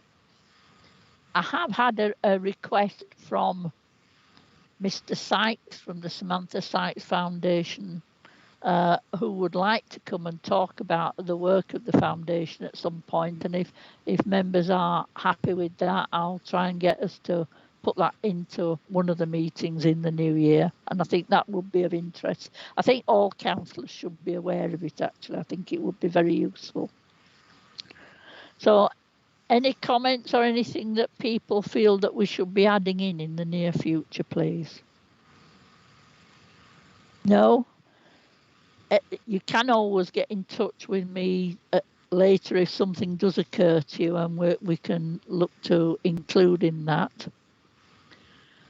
So on that note, I think we're about 5 minutes over time. Can I thank everybody for their contributions today, their presentations, everybody for their attendance, and I hope that the rest of the week continues on as well as it seems to be so far. But thank you very much, all of you. That's the end of the meeting.